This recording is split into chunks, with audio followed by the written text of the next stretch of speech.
Welcome to the attachment video series. The goal of these videos is to provide you with installation, maintenance, features, advantages, and benefits, applications, operating tips, removal, and storage of our John Deere worksite attachments. In this particular video, we'll be talking about our TR48B trencher. Let's start by connecting the attachment to a 316G skid steer. The operator will need to maneuver the machine so the quick attach lines up with the mounting plate on the back of the attachment. Tilt the attachment back and latch the quick attach. Before operating any attachment, always make sure to secure by pressing it on the ground to ensure the latches are locked in place. Next, the hydraulic hoses need to be connected.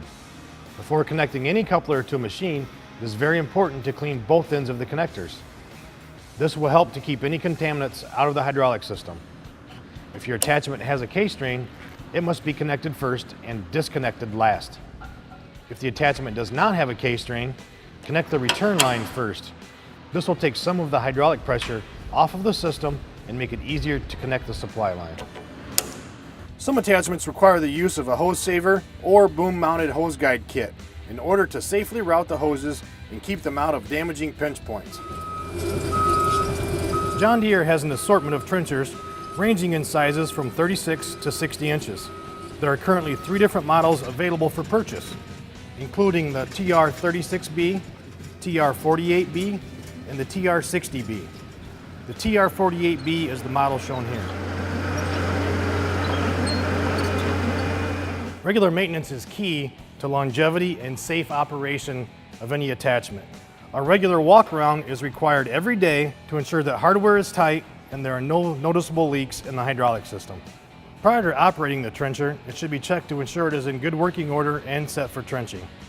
The crummer bar is a heavy-duty design made of cast iron for long life.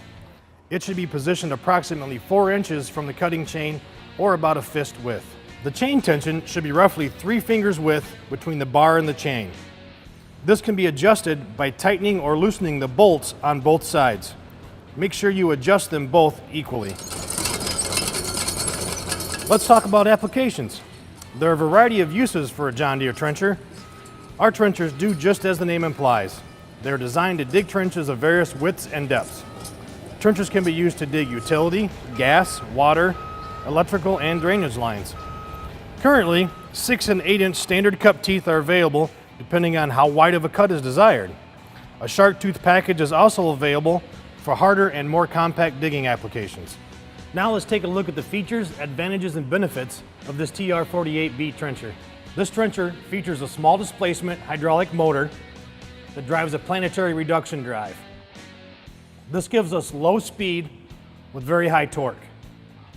There's also a skid plate under the motor that not only protects the motor from damage, but also used as a gauge to judge the trench and will not allow the auger to dig into the ground, which greatly reduces efficiency. There is also an angular flare on the end of the auger. This throws material out to the side, letting you know the auger is a good distance from the ground. The spring-loaded tensioner will absorb shock in the chain. Unlike our competitors, there's not a sprocket on the end of the boom. John Deere uses an elephant ear pattern roller on the end that helps to carry material away. Operating techniques differ between attachments. If equipped, it is best to trench using creep mode on your machine. This will give the operator maximum hydraulic flow while allowing a slow, controlled travel. To start the trench, lift the trencher 15 to 18 inches off the ground at about a 45-degree angle. Engage the chain. Start the trench well ahead of the desired cut. Slowly lower the trencher until the crummer bar is all the way back. Then start moving in reverse. Slowly creep in reverse while continuing to lower the loader arm.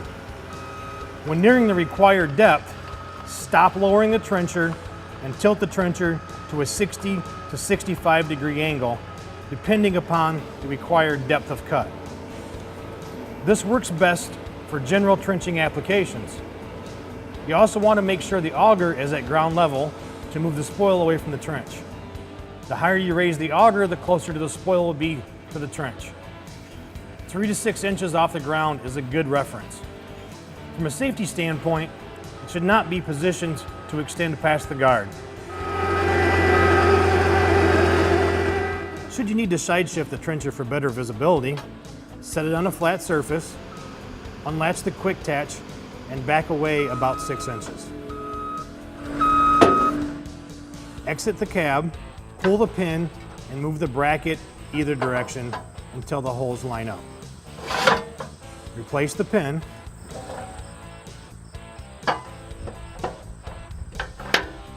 Get back in the machine and reattach the skid steer to the trencher. Lock it in place with a quick attach. At the end of the workday, it is important to be sure that the attachment is clean and free of dirt, grease, and other debris.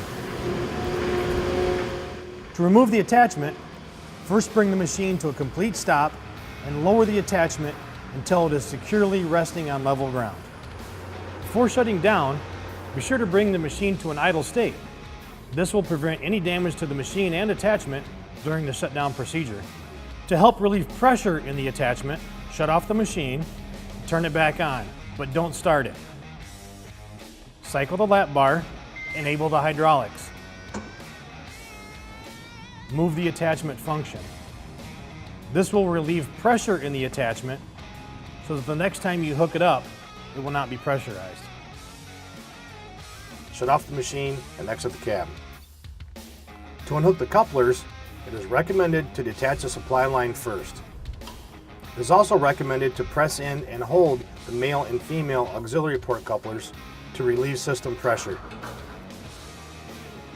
Then, disconnect the return line and, if equipped, the K-string and electrical harness. Once the couplers have been disconnected from the machine, connect them together to eliminate buildup of debris during storage. Return to the operator station to unhook the quick attach.